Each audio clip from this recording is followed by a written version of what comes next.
you, but when you're a traveller, that's the sort of thing you want. You know, you might have a really high-powered job that you do full-time. When you're on holidays, you want that relaxation and that recharge, because that's really good for the well-being. And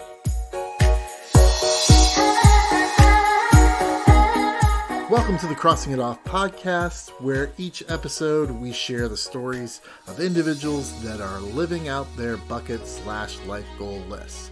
I am your host, Roger Williams, and through hearing our guests' adventures, my goal is that you will find encouragement and empowerment to add and cross items off of your list.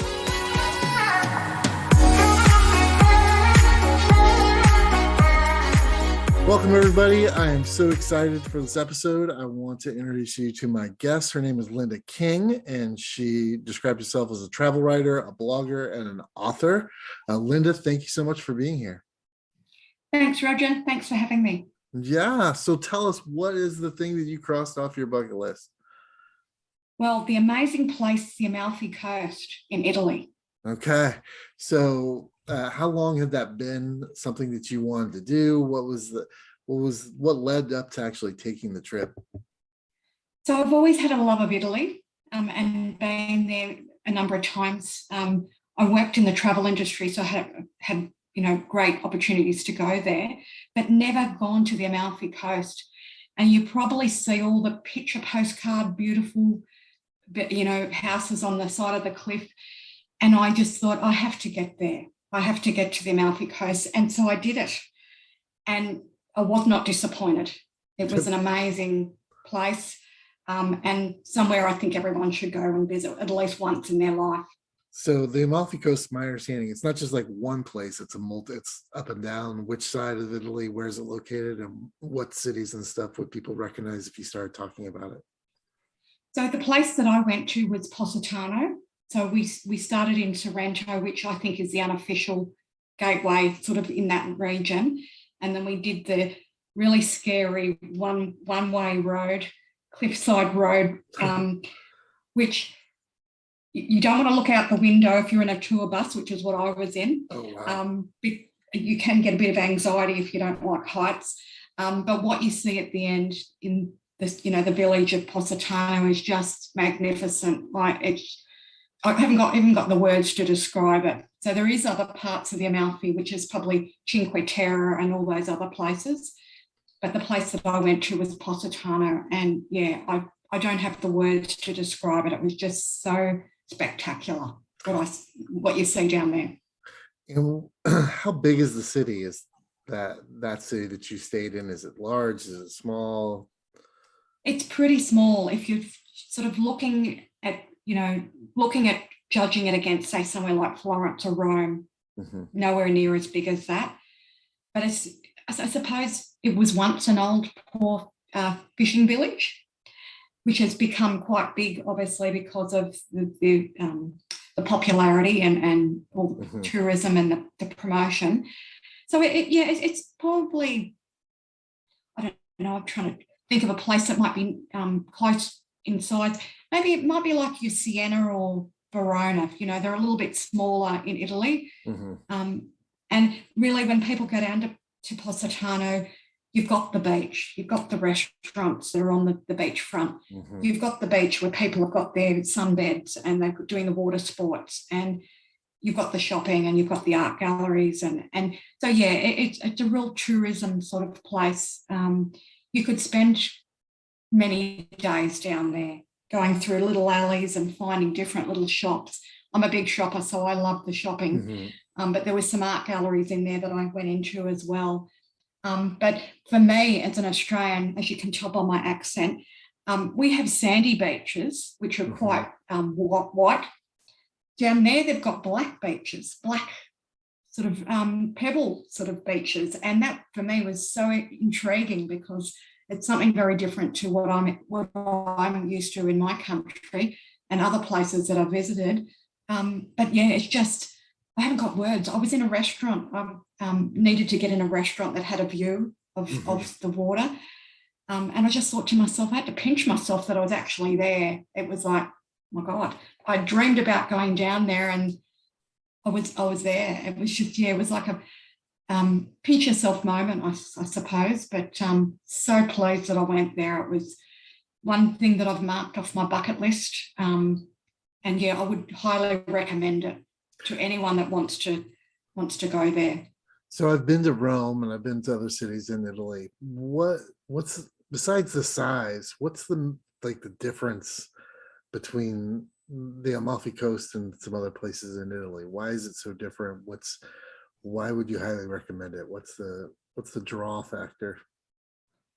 I don't know. It's just this. There's something about it when you go down there. So obviously, there's a lot less people down there. You've got mainly a lot of tourists and people that are local. But yeah, it's like one of those dreamy places. So you might go to other islands, and it's sort of like the relaxation hits you straight away. So it's like a vibe that you get down there. If you go to, say, Rome, I love Rome and I love Florence and all those other European cities, but they're a lot more busy. Everyone's go, go, go. There is relaxation when you go there because obviously you're on holidays, but something about the Amalfi Coast just hits you. It's like a vibe. It's a very, I don't know, I think it's a lot more relaxing down there. People are taking it very slow. So it's sort of like, Roger, it's like the slow travel. You know how people talk about slow travel? Yes. You could do a lot of slow travel down there. You haven't got the pressure on you. If you feel like being in a restaurant, like a waterfront restaurant for a few hours, you're not going to get pushed along, as long as you're buying something, obviously, Sure. Getting meals in there. But it's got that sort of slow travel element about it. And you just sort of lose all concept of time, I think, when you're down there.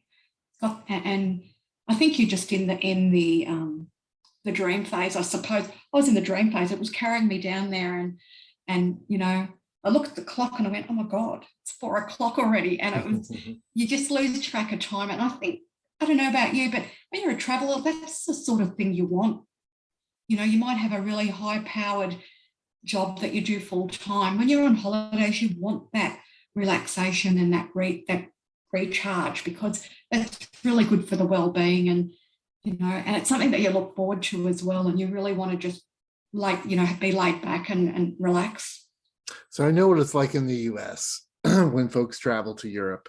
There is this kind of expectation that, you've got to do all the things, right? You got to get this list together and do all the things. And if you don't do all the things, there's questioning of why you went, right? So you talk about slow travel, and that's a very foreign concept to Americans. Is that the same as is in Australia?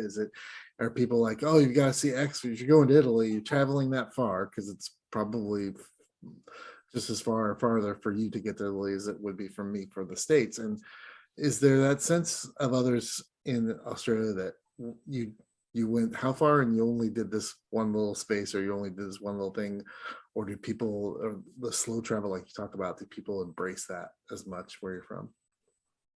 I think it depends on how much time you've got. So you can't do slow travel if you've only got, say, 1 week annual leave. But if you've got more time, then you can do that. I think Australians are a bit of a cross section. So if you've got that limited time, you've never been to that place, there's obviously tourist attractions that you want to see. There might be tours that you might want to go on. But if you've been to that place a number of times, then you can afford to do a bit more slow travel, because you've already marked those things off your list. You know that you've done those things. But it really depends on the time. So for me, I try and have because Australia is so far away from Europe, I try and have as many weeks as I can, if not months, over there, because it's taken me almost 24 hours to get there. So for me, it's about, I do a little bit of the organisation. So it might be if I go to a new country and I haven't been there, I'll do a few of the tourist attractions, but I also allow a little bit of that relaxation and slow travel in my itinerary, because I think you need a balance, because you don't want to be stressing yourself and going, all right, I've got to get on the bus at 7 a.m. and, be getting up early and all that. So it's sort of counterintuitive. So you just want to, I suppose, a cross section, depending on where you're going, obviously. Yeah, I did a bunch of slow travel in Italy recently, and I learned to embrace the term stroll. Like I'm not walking someplace, not going someplace. I'm strolling to someplace, and really just taking my time and being in the moment. It's just walking, whether it was the gelato store or the focacceria or whatever it is. What was? Let's talk about food a little bit. The food I found in Italy is diverse all over. What's the food like in the Amalfi Coast? Divine, melt in the mouth. If you're having because I love the pizzas in Italy. I love how they're very different to the ones we get here. But I think it was spaghetti bolognese, I think it was, or some sort of dish like that. You could basically put it in your mouth and it would just melt away. It was that fresh, the produce, you could tell the difference. It was so much fresher. You can always tell that. And I think in Italy, to be better than everywhere you go is similar to that. But for some reason, it must have been because they're on the water and the produce is that fresh, just melt in your mouth. I don't think I've ever had the food that I had down there the same anywhere else in the world. But, they're getting a lot of practice, I have to say, Roger, because they're getting a lot of tourists down there. Obviously they want to bring more tourists down there, so they want the good reviews, right? So, forget the name of the restaurant that I was in, but it was right on the water, right near the beach. But there's so many places there, but you wouldn't go wrong anywhere, I would say. Yeah, I was in Matera, Italy for a month, and that was the way I felt about Matera. It's just like I can walk into any of these places and I'll be okay. I'm not scared of anything. That's it. Yeah, for sure. It's all good. What was the one thing that surprised you about the Amalfi Coast? Like when you went, you obviously done some research on it and you looked into it and decided this is where I want to go. What was one of the good surprises that you found going there? One thing that I found out was no one sells their property down there. Apparently the properties get passed down through generation to generation. Apparently none of the properties there get sold on the market. I was blown away by that. I think if they did, they'd be going for millions because of just the view. What else? I think just the actual the people down there. They seem. I was imagining that they would be more touristy, if I can use the word, because you get a lot of that in Rome and a lot of the other European, the Roman, the Italian cities. Everything was just really laid back. I didn't expect that. I'd heard stories, but I just didn't, and I think it's a problem. So I think they were really embracing everything that is going on down there, and nothing was a problem. And I just really found that refreshing. But finding out that no one sells their property down there really blew my mind. Yeah, that's interesting. Because I'm surprised that someone like from Hollywood hasn't offered someone money down there to buy a property on the coast, on the cliff face. I'm sure they have. They probably have, and they've probably turned them down. But that blew my mind when I found that out, and that was quite an interesting tip, I would say. That it means that they're keeping the property in the family, and they probably paid not a lot for the property, and now it's probably worth multi-millions. Was there anything that you were disappointed in during your trip that you thought this was going to be better than this? I don't think there was anything that disappointed me down there. I was just so amazed and blown away. Probably a little bit disappointed about the road going down there being so dangerous. But look, you get a bit of pain to get going, don't you? So I'm not good with heights, so I didn't really want to look out the window too much.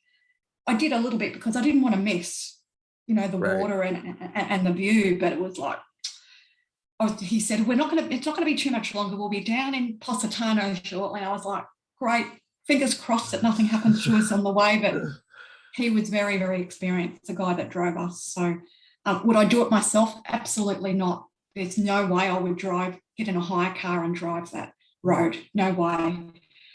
Leave it to the experts. There you go. So if there was one thing you would tell somebody, said you were talking to them and they said, oh, I think I'm going to go to the Amalfi Coast, what would be the one thing you'd say, oh, you've got to finish that sentence, you've got to do what? They've got to have a meal in one of the restaurants down there, because they will not regret that. I'd say give yourself time down there to really experience everything that it's got to offer. It's only a small place, but there's so much, that unless you've got the time, you can't go down there I got dropped down there with a day tour, but I stayed down there afterwards. You wouldn't want to go on a day tour and then come back, because you're not given enough time to actually experience everything that it's got to offer. So if you want someone to drop you down there, absolutely go on a tour, get them to drop you there and stay down there. But yeah, give yourself time, because there's just so much to do. And, it depends, Roger, on what you like. If you love water sports, you'd be down there for at least a day just doing the water sports and laying on the beach without even looking at the restaurant, looking at the art galleries. Another thing that they've got, which is really magnificent, they've got a really lovely coloured tiles and all that sort of stuff. They make all that sort of stuff, and it's like a blue and sort of real pastel-y sort of colour. A lot of that's in the art galleries, and you get to learn a bit about the history, about how they were a poor fishing village and how it became what it is now. Going on a day tour, with the limited time you've got, you can't really absorb yourself in all that. So my advice is try and spend a bit of time, if you can, to really experience what it's got to offer. Yeah. I found that, lots of people talk about it when you intentionally travel, that you get changed through your travel, that you get transformed. What was maybe your transformation after you were done visiting the Amalfi Coast? What had changed in you, or what was something that you took away from that going, okay, I'm never going to forget this? I thought, my God, I've just got to go and do the rest of them at Amalfi Coast next time I'm over there, because if this is only a snapshot, I've just got to see so much. Transformed, I think the big transformation for me is I just thought, how lucky am I to be able to see these beautiful places in the world. Lucky to have the opportunity, and feel so blessed that I've got that opportunity. I think something as a traveller, and I've been doing it for a number of years now, I was really lucky as a child that my parents loved to travel. So we did a lot of it. I just think I feel so blessed that I've been able to have this travel life. And if people aren't travellers, I can't explain to them how much they're missing out on seeing these other places in the world. It's like, if you don't travel, you're reading one chapter in a book and you're not exploring those other chapters, and it enhances your life. You learn a lot. It's an education. You actually become grateful for your own place that you live in. And you just learn and get to experience other cultures. I just think if it's one thing that people do in their life is to just travel even that little bit, it will just transform you as a person. Yeah, I believe that is true. Linda, what's the next thing on your bucket list? What's something that you'd like to cross off that's maybe a little bit different than visiting more cities in Italy? What's something else that's on your bucket list? So I'm going to Greece and the Greek islands, because after seeing Amalfi, Greek islands is my next stop. I haven't been there, but also Greece. I'm really interested in history, so I love Roman and Greek history. So that'll be my next slow trip, and I'm hoping next year that I get to do that. But yeah, absolutely can't wait for that, and that'll be another bucket list item. But yeah, I'm sure that the Greek islands will be as magnificent as the Amalfi, from all that I've heard and people that I know that have been there. But yeah, that's definitely going to be the next on the bucket list. But Roger, my bucket list is so long. I don't know whether I'm going to get to it in a lifetime, but I'm going to give it a really red hot crack. I can tell you now. So what drives you to have that kind of bucket list? What's the reason for focusing on that and really having a long one, or just being engaged with that? What in your life caused you to be in that place? So Italy was something that I studied in high school. And I also learned Italian in high school, and then also obviously did the ancient history. So that had been a long coming bucket list item for me. I think Amalfi just sort of organically came about because I travelled through the rest of Italy. But I think with bucket lists for me, and it's just probably an emotional thing and maybe a childhood dream, if there's any sort of childhood dream attached to that bucket list item, then it's going to really spur me on to pursue that item. There's another place that was another one before Amalfi was Salzburg, because of Sound of Music. You know, everyone loves Sound of Music. I'd been to Austria, but not to Salzburg. So I got the train to Salzburg, and everything that I imagine it to be, it was. But that was like a childhood dream. As a kid, you know, every year they play Sound of Music in Australia. I don't know about in the States whether they do that very regularly, because it's one of the classics, right? Oh, yes. And so in my mind, I obviously have these pictures of Salzburg and all the Sound of Music, locations. Did not let me down. I went there and I saw it all, and it was like childhood dream, bucket list, marked off.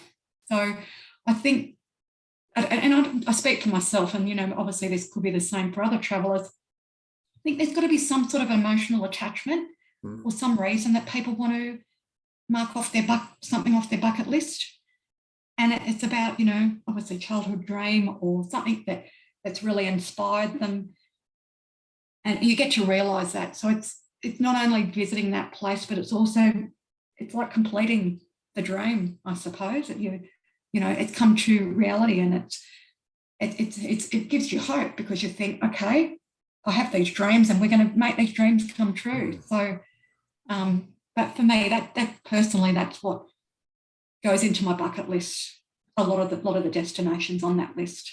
Yeah, I recently went to London, and, you know, people are saying, oh, you got to do this, you got to do that. And I spent a whole day, I don't know if you're familiar with it, but there's an American TV show called Ted Lasso. And yes. And I went and visited all the places I could find that were Ted Lasso related, like the practice field, the pub that they hang out in, all those kind of things. And I just had a great day. It was kind of a pain getting around to those places, but I just, you know, when I was next to that practice field, I just, my face started hurting because I was smiling so good. And it was just like, this is, you know, I would never stand next to Big Ben or Parliament and have that big of a smile. It was just, I was so glad that I did that, because it was something that mattered to me. And so, yes, so I think absolutely. And that's the thing, right? The smile isn't off your face because you're just in such awe that you're actually there. And that's what life's about, right? Yes. Getting those moments. So, yeah, I absolutely agree with you, Roger. It's you can't put it into words. Someone has to experience it for themselves, and then they understand. Yeah. Linda, thank you so much for being here. How can my listeners get in touch with you and learn more about your travel adventures and things you're doing? Sure. Yeah. So if I've got a website, so it's smarttravellista.com. I'm also on all the social media, so Twitter, Instagram, Facebook.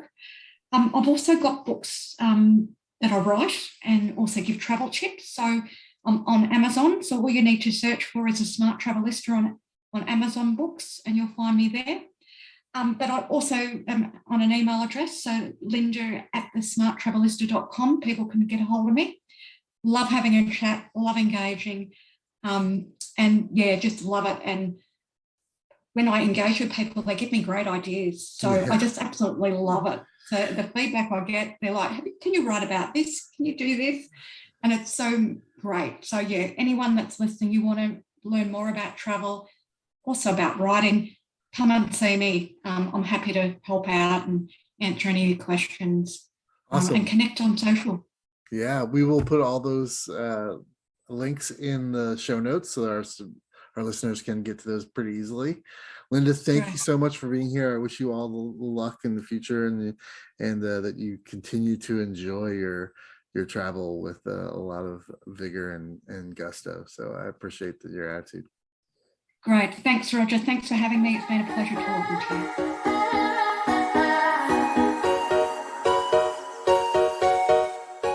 As a reminder to our listeners, in this episode's show notes, you will find links to learn more about this week's guest and information on how you can cross this item off of your list. You can follow my adventures of crossing items off of my bucket list on Instagram and Facebook, and as always, new episodes of this podcast are available to stream every Friday morning. We will meet you here next week, and until then, keep living out your list.